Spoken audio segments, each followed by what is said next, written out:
fruitful listeners. Welcome to our very first episode of From the Vine. These are bonus content episodes that are for Patreon-only members. So if you are watching this, you're part of the inside. You're part of our little fruitful family. That's our fruitful family. Look, something about these From the Vine episodes, they're going to be a little more laid back, less edited. Just more like we're talking to our friends. That's right. So today we are going to be talking a little bit more practical on what our last podcast was about, and that was Husbands leading the home, right? And how to do so fruitfully. And that's kind of what this is going to be, giving some more details of what that looks like practically. And what that looks like in our household. Exactly.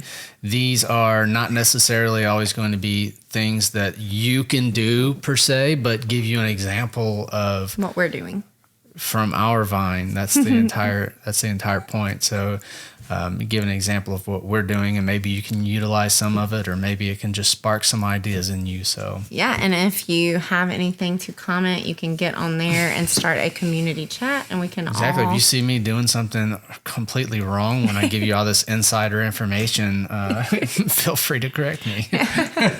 So what things does Dad do here in the Toops family household as a show of spiritual leadership in the home? First of all, I'm the first one up every single morning, aside from her waking up randomly all through the night with the new kid. 6-week-old. I do try to be the first one up every single morning to spend time with God and grow spiritually.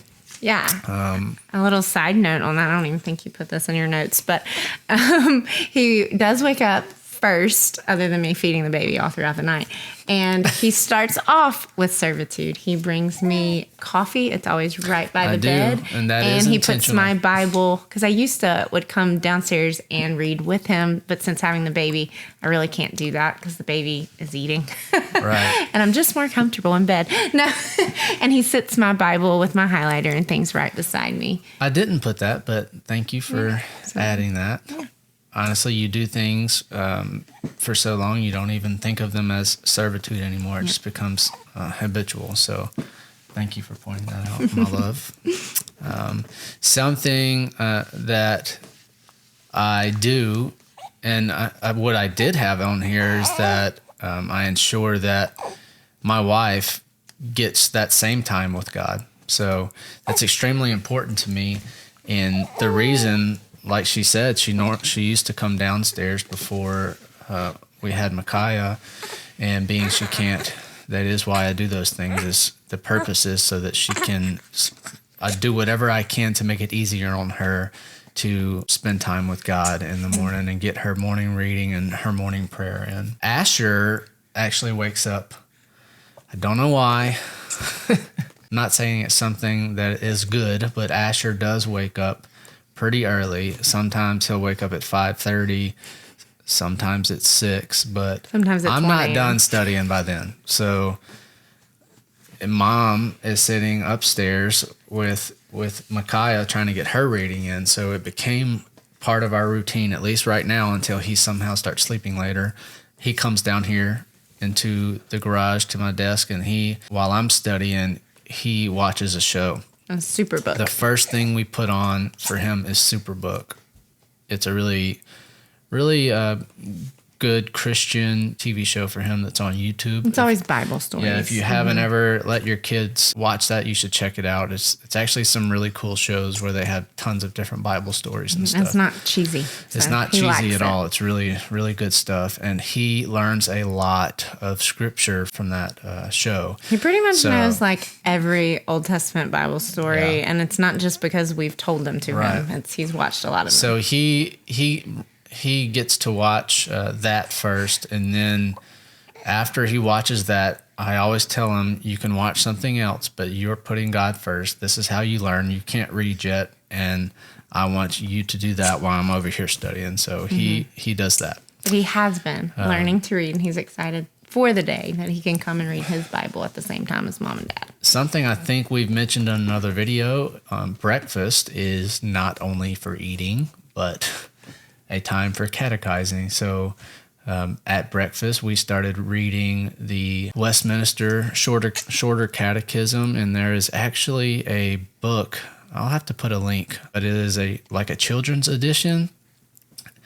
It's not really something I'm finding is it's not really for young children, right? It still has some in-depth theological themes that they can't necessarily fully understand, but what it does is it takes that question from the catechism and it breaks it down into like sometimes 10 other questions and then brings it back to the question that you ultimately want them to understand from the catechism. So we do that every morning at breakfast. Something else that I do as a show of spiritual leadership is I pray over meals, and I try. A lot of times my son Asher hops in front of me and does it. He's gung-ho about grace. prayers, and he's really good. He's actually surprisingly good at praying. And I do, from time to time, I usually will let him say the breakfast prayer a lot, but I try when we eat dinner to let him know. And I don't want to discourage him from praying, but I do feel like that's my job as the head at the table to say the prayers. So sometimes I will let him know, especially if I have something special to pray or something. I'll let him know, hey, I'd like to say this prayer. It don't have to look perfect. You just got to do it. So, like, sometimes we're so busy trying to get everybody their plate made, and everybody wants to eat a warm meal. So that typically means us setting the boys' plates in front of them, and we're usually like, hey, Asher, you go ahead and pray. So he'll pray for him and Callum, and even Callum is starting to say little parts of the prayer, which is adorable. That's a 2-year-old. Right. And what is it? Keep talking. Oh. And so then when we sit down, Dad says another prayer. So it doesn't have to look perfect. We didn't all sit down and pray at the exact same time and take the first bite at the same time. But prayer was emphasized in our household. Something else that I try to emphasize as well is, which is hard with children, but I try to stay away from the repetitive prayers. A lot of times the meal prayers, he just has kind of his own thing memorized, and he does usually just stick to it. But the prayers at night are a little bit different, and that's the next thing I wanted to talk about is I took over bedtime prayers. So for the longest time, I was not doing my job as spiritual leader of my house. I was not leading properly.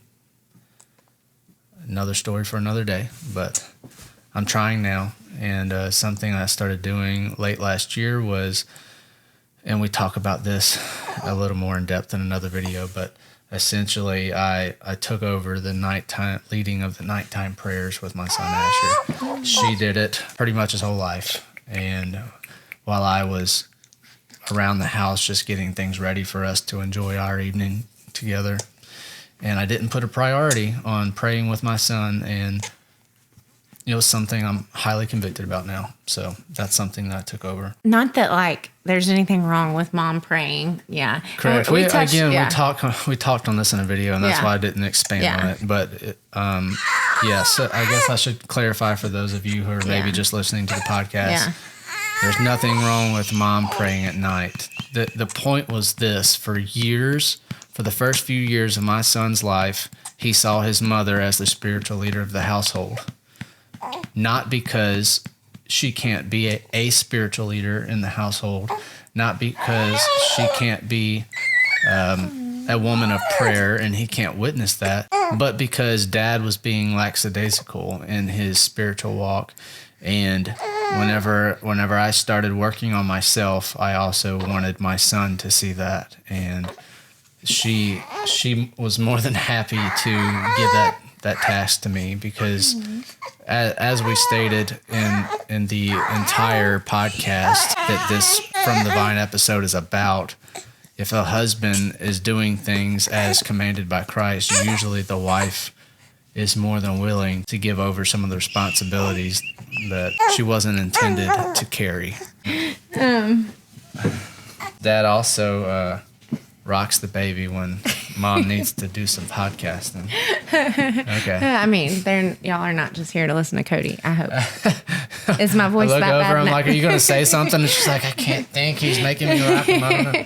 The podcast and the From the Vine episodes, at this point, it's experimental for us. Yeah. We're gonna work on honing this stuff in to make it.